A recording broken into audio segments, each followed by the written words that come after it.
Buenos días, les damos la bienvenida a este que es el último día del coloquio. Vamos a iniciar con la presentación de Sue Andrade Díaz. Ella es licenciada en Administración, hizo su maestría en Estudios Organizacionales y en el ámbito laboral en lo que respecta a los estudios urbanos. Ella trabajó para la Fundación del Centro Histórico en el proyecto Corredor Cultural Regina y también en diversas organizaciones sociales que trabajan en ese corredor. Y actualmente ella está cursando el doctorado aquí en el posgrado en diseño en la línea de estudios urbanos y le damos la bienvenida.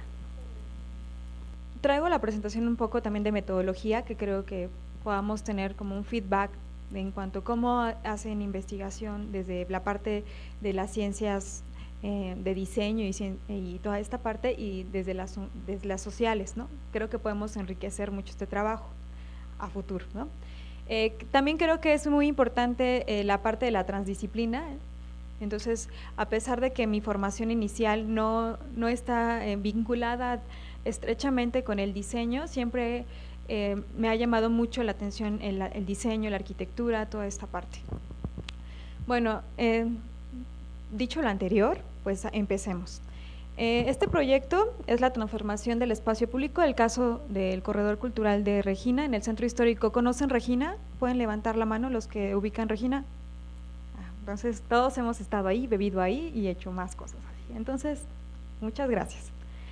Bueno, antes de empezar, vi esta frase y me gustaría compartírselas. Menciona: la ciudad no dice su pasado, lo contiene como las líneas de una mano, escrito en los ángulos de las calles, en las rejas de las ventanas, en los pasamanos de la escalera, en las antenas de los pararrayos, en las astas de banderas, surcando a su vez cada segmento por raspaduras, muescas, incisiones, comas, ¿no? Creo que ahora que somos apasionados de la ciudad y de estos espacios, creo que a mí me gustó mucho por esta parte de amar tanto el espacio público y la ciudad, ¿no? Y cómo va siendo el reflejo de nuestro día a día y de lo que ahí sucede. El orden de la presentación, bueno, les voy a presentar un mapa del estudio, lo que se hizo, el marco teórico y la metodología que se ocupó para analizar este estudio y finalmente, pues, cuáles fueron los resultados. Dentro del mapa de estudio, pues, la pregunta de investigación que me llevó hacia Regina fue: ¿cómo han evolucionado históricamente las redes de organizaciones involucradas en el proyecto del Corredor Cultural? Ustedes ven la parte arquitectónica, pero para poder hacer todo ese trabajo de revitalización del espacio, hubo la incidencia de muchas organizaciones de la sociedad civil que se dieron a la tarea de trabajar para que lo que es ahora un corredor de 1000 metros lineales, pues fuera lo que es hoy, ¿no? Un proyecto muy importante para el gobierno del Distrito Federal y para el DF en particular, el centro histórico, porque lo han mantenido como muy sesgado. Si ustedes ven, pueden ver el de Madero, pero el de Regina está como apartado, está muy bien cuidado. Es el experimento tanto del fideicomiso del centro histórico como del gobierno del DF a través de las fundaciones. Este espacio ha tenido recurso justo por las ACES o organizaciones de la sociedad civil. Hay una serie de redes. Para poder entrar en el estudio, bueno, dentro del marco de los estudios organizacionales y sociológicos está el nuevo institucionalismo, las organizaciones de la sociedad civil, las redes, así como el espacio público y el proceso de gentrificación. Cuando yo estaba en la maestría, esto para mí era muy nuevo. ¿Qué era la gentrificación? ¿Por qué se daba, no? Justo cuando vas investigando y vas viendo y estando ahí con una participación activa, te vas dando cuenta de que no es solo quedarte a observar, sino también tienes que entrar a trabajar dentro de estas organizaciones y darte cuenta para poder entrar más al hilo negro, ¿no? A lo que está pasando, más allá de lo que tú puedes llegar a ver, sino qué es lo que realmente mueve que ese espacio sea tan importante. Entonces, y lo que ha llevado el proceso de gentrificación. Bueno, dentro del marco teórico tomé algunas variables que no voy a entrar a profundidad, pero sí una parte que a mí me llamó mucho la atención, esta parte de los isomorfismos. Los isomorfismos dentro de los estudios organizacionales y del nuevo institucionalismo hablan mucho de que tú te vas pareciendo, las organizaciones van adquiriendo la forma de los que están ahí. No sé si han escuchado la teoría de que tú te pareces a las 5 personas con las que más te juntas. ¿no? Entonces, así las organizaciones de la sociedad civil se fueron pareciendo mucho. Los actores eran los mismos, venían de las mismas universidades, ¿no? Había como un grupo muy cerrado que hacía la red, ¿no? Esto es por eso que están ahí las redes, ¿no? Y que había que romper los paradigmas de las redes, porque siempre se dice, no, pues es que es de buena voluntad y el objetivo es el mismo. Ya no. En este caso no fue así, ¿no? La teoría dejó de serlo. Y bueno, también la transformación del espacio público, desde estudiar a Habermas con la acción comunicativa y estratégica, y el proceso de gentrificación, que ustedes lo manejarán mejor que yo, ¿no? Y así como cómo están cambiando los paradigmas de las ACES. Hay otro, a pesar de que, bueno, no a pesar, es un espacio arquitectónico, lo que sí es cierto es que incluso hasta los despachos de arquitectura, si ustedes ven, ya están dados de alta como asociaciones civiles.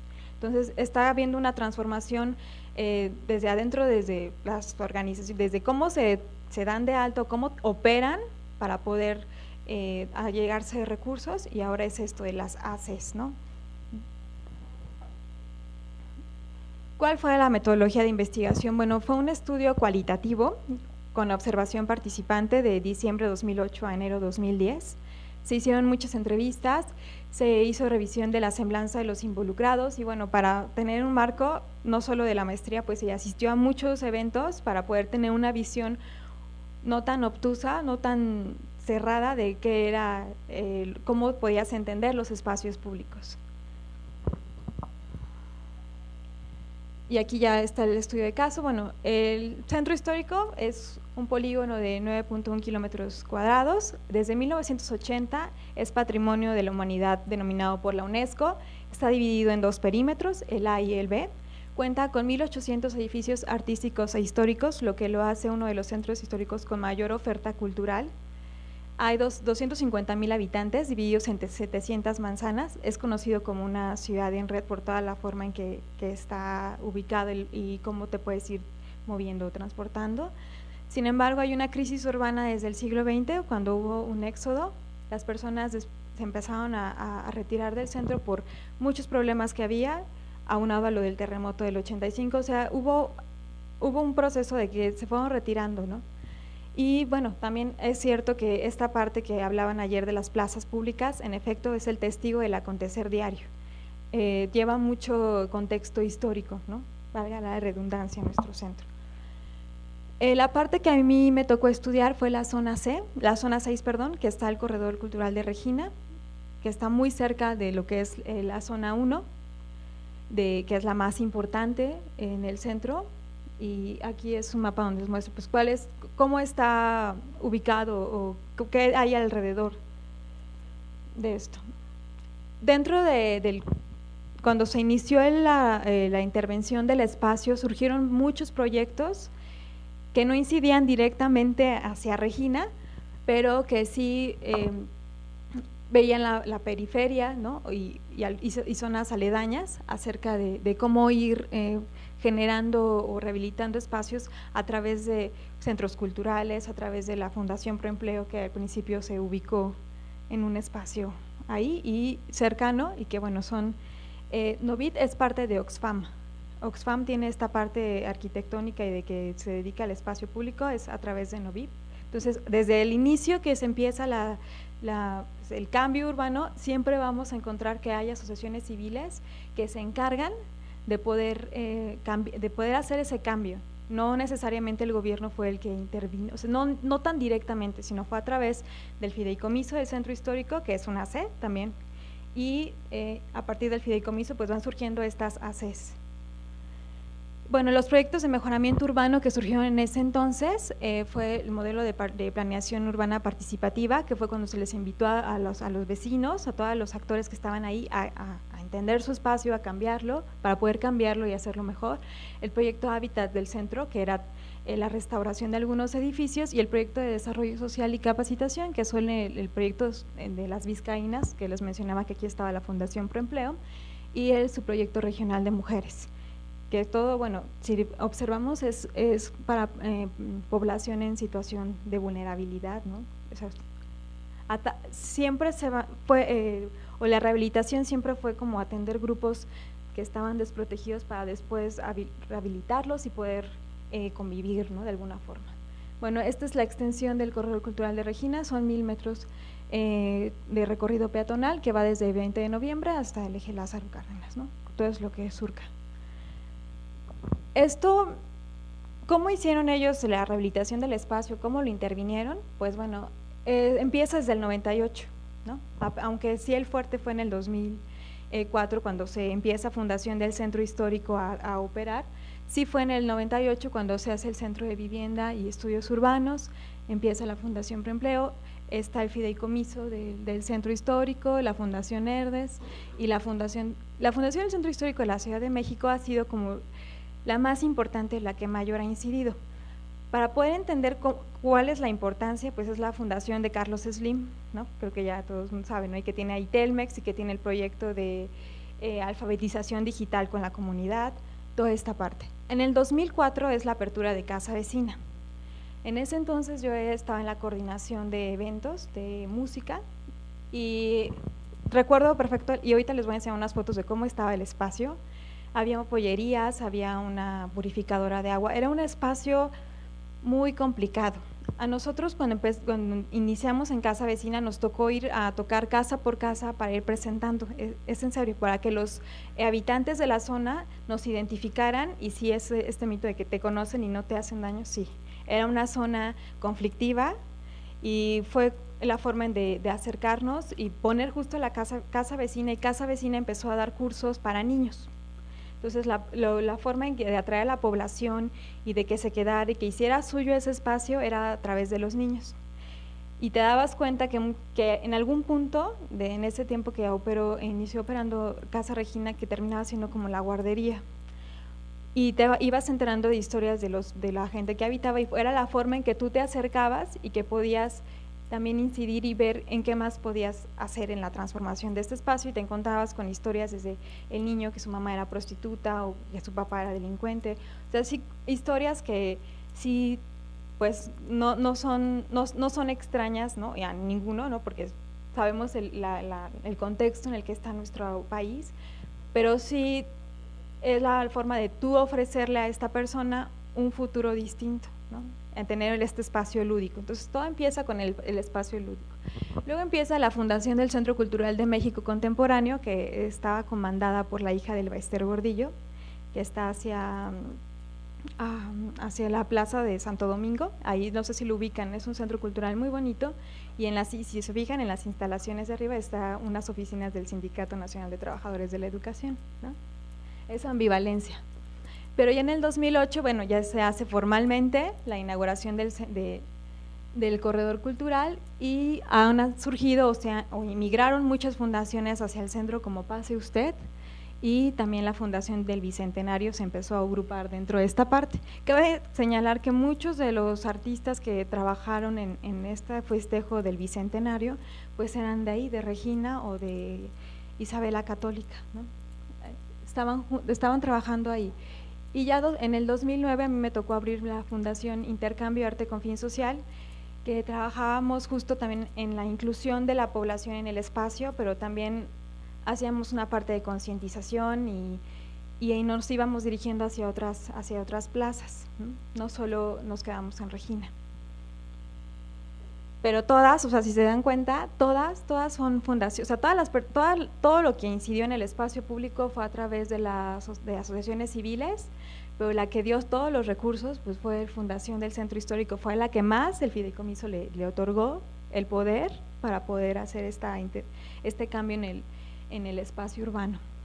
Y ya más adelante les contaré algunas anécdotas que tal vez les sirvan, ¿no?,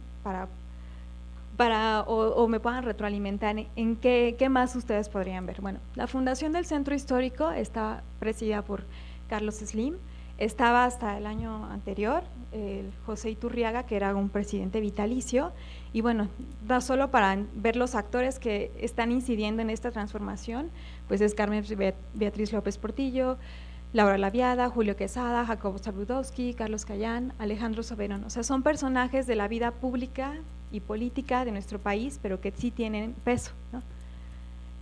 Entonces aquí ya sale la primera pregunta, o sea, para poder incidir y tener un ejercicio de transformación del espacio público, ¿se requiere tener este peso político, este peso económico?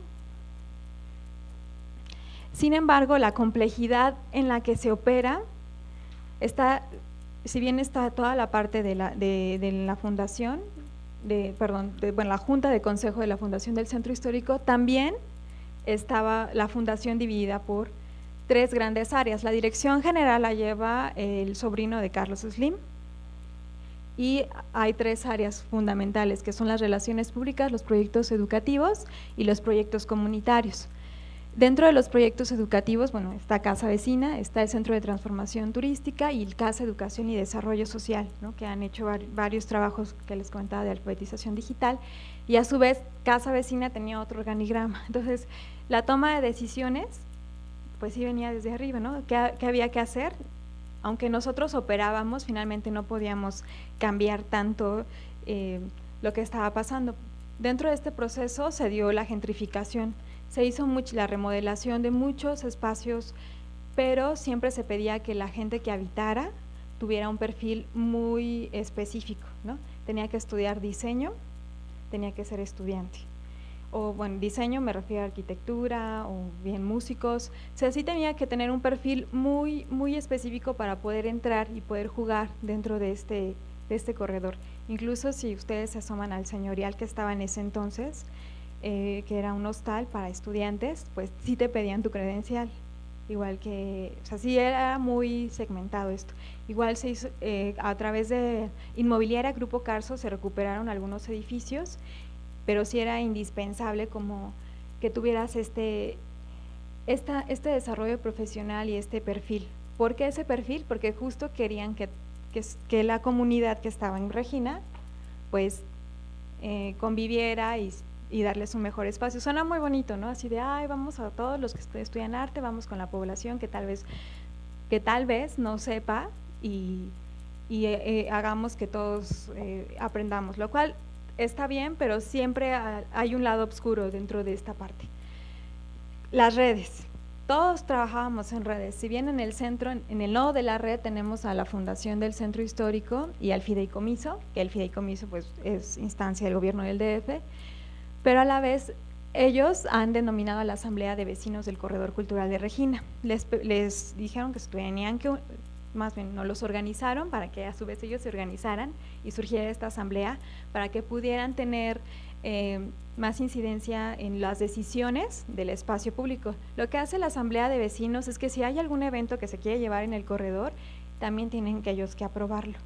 Para eso tienen algunos representantes de los habitantes, ¿no? Entonces, sí les dieron como la gestión de su espacio, entre comillas, pero ellos la forman, ¿no? O sea, les dan a los vecinos. Está la Universidad de Claustro de Sor Juana, que muchas de las fundaciones que están son de egresados de la Universidad de Claustro de Sor Juana, ¿no?, que está a 2 cuadras. Entonces, si se dan cuenta, sí trabajan en red, pero las redes y esta parte teórica de las redes, de que todos pueden entrar a la red con el que tengan el mismo objetivo, no es, en este caso no aplicó, ¿no? Sí había perfiles muy determinados, había actores muy determinados para que pudieran estar en la transformación del espacio. Y bueno, dentro del caso de cualitativo, bueno, se entrevistó a muchas. Yo a mí, si me preguntan a mí de Corredor Cultural de Regina, pues a mí me tocó ver mucho la evolución. Y hay alguna parte que sí he escuchado a la autoridad, por ejemplo, del Centro Histórico, cuando se refiere a este caso, que lo ven como, wow, ¿no? Vean lo que piensan los vecinos, ¿no? Ha sido maravilloso. Sí, los vecinos al principio estaban muy contentos porque de verdad mejoró muchísimo el espacio y las condiciones que ellos tenían a toda la parte educativa que pudo acceder, sí fue muy bueno, pero como todo se fue desgastando y fue saliendo, pues, que realmente, o lo que yo creo que va a pasar a futuro es que van a sacar a las personas que iniciaron este proyecto, a los habitantes. Eso a mí me da la impresión, porque se ha convertido en una de las zonas más caras para vivir, ¿no? Han hecho muchos desarrollos de construcción habitacionales, pero sí no es la población que habita en el centro, no son los pobladores iniciales los que estuvieron ahí, que hicieron la transformación de su espacio y que participaron en las decisiones, las que al final se van a quedar, ¿no? Que es algo triste, porque si ellos trabajaron, hicieron su asamblea y se organizan, lo que va a pasar es que en un determinado tiempo pues ellos van a salir. Y bueno, algunas perspectivas fueron esto viene, que fue del periodo del 2008 al 2011, esto viene a revalorar nuestros lugares, no solo económicas, sino socialmente. Las calles se ven más bonitas, iluminadas con otras comunidades y esperamos venga más gente al centro. El centro histórico tiene futuro, es la única parte de la ciudad a la que se le puede apostar de manera segura, ¿no? Un inversionista. Su futuro depende de la visión del gobierno para seguir atrayendo inversión y dotándolo de servicios para que sea nuevamente poblado y atraiga más vida académica. Y la autoridad del espacio público dice: regreso de las nuevas generaciones al centro histórico, primera etapa en la que la gente recupera, conoce o reconoce, falta una segunda etapa que es la actividad en el interior. El tema de la expulsión de los habitantes es polémico, ya desde ese entonces ya era polémico. ¿Cómo le corresponde enfrentarlo a un gobierno de izquierda socialmente comprometido? Pues con una estrategia de propiciar coexistencia, espacios mixtos donde convivan distintas clases sociales, así como usos múltiples. ¿Ha pasado? Sí, pero el tema de la expulsión es real, ¿no? Y sigue siendo, ¿no? La gente que ahorita, actualmente está habitando, ya no todos son los que iniciaron, sino sí se han ido, se han mudado, han migrado a otros espacios, ¿no? Otro actor de la sociedad civil: yo soy de Tepito, pero el centro es mi barriote. El centro se está volviendo muy comercial y atractivo para disfrutar la actividad cultural y esas cosas. Pero la gente que vive en el centro, Tepito, Lagunilla, se está yendo, sobre todo el comercio ambulante, y sí es importante que vengan más familias, no sé, de otra clase social, intelectuales, gente sofisticada, pero integrarlos a todos, porque así se contagian las buenas cosas. Ahí está Regina, no han maltratado el lugar, está bien pintadito, la gente se divierte, es bastante seguro y va para arriba, ¿no? Esto nos da una visión de cómo el habitante espera o ve, ¿no?, estas acciones políticas, ¿no?, desde el fideicomiso y la fundación, de la fundación no políticas, pero acciones para remodelar. O sea, sí había una efervescencia, un gusto por habitar ese espacio. Y bueno, a mí me tocó estar en esta parte de la inauguración, la calle como estaba, y ahora pues está así, ¿no? Sí hay un gran cambio, sí hubo ese cambio que se quería, sí se dio. En esta parte que fue la inauguración, pues estaban los vecinos, se apropiaban del espacio que era la bota, que ya después la cambiaron de lugar. Y por ejemplo, en esta parte del centro viven muchos músicos que van a tocar allá a los restaurantes que están cercanos a la pagoda. Cuando yo iba allá a desayunar a la pagoda, me tocaba ver hacia los vecinos que trabajaban y pues vivían en esa calle, ¿no? Entonces sí había como una efervescencia de lo cultural y todo esto. Igual, ¿no? Sí se llevaba…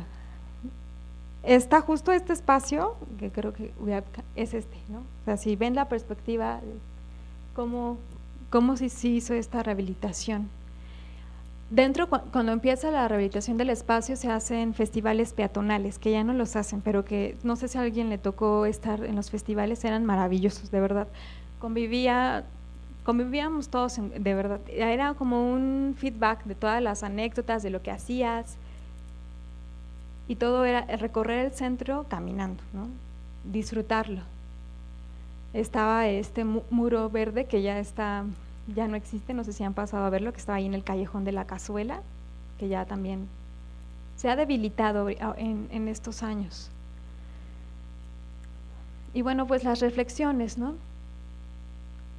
Más allá de comentárselas tal cual como fue la metodología y lo que se descubrió, yo creo que sí habría que replantearse nuevamente si las fundaciones de la sociedad civil o las ACES, cómo inciden dentro del espacio público y con qué responsabilidad lo hacen, no solo en el momento en que están haciendo la intervención y el mejoramiento, sino también a futuro. Que exista sí, la inclusión de todos los habitantes y de contar con nuevas visiones y nuevos actores sí me parece es muy importante, ¿no? Porque así se enriquece el conocimiento. Pero también, ¿por qué está tan cerrado, ¿no?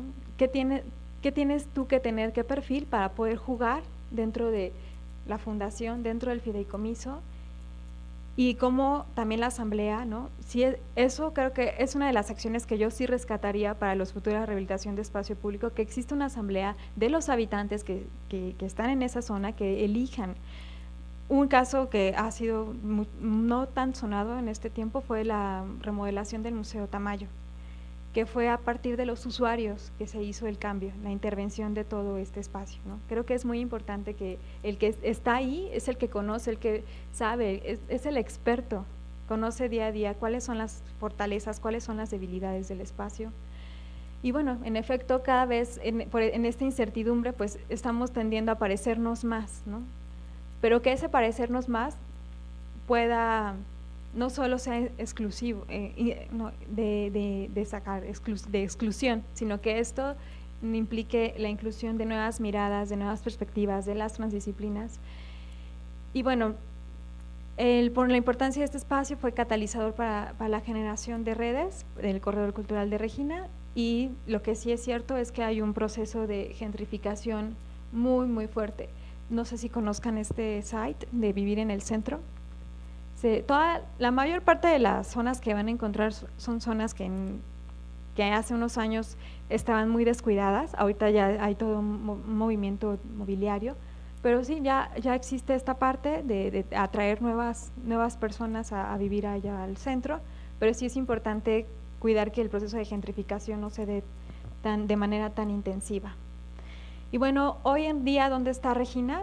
Pues hoy en día es uno de el proyecto 57 más importante de los, no sé si conocen esta publicación, Picnic, la calificó como dentro de los proyectos más importantes de inclusión social, ¿no? Sigue siendo, a pesar de que tiene de sus negritos en el arroz, sigue siendo como un ejemplo de lo que se pretende hacer con los siguientes espacios públicos. Si les puedo decir, Regina empezó así, a partir de Casa Vecina. Regina creció a partir de ese espacio, fue el hito para el del cambio.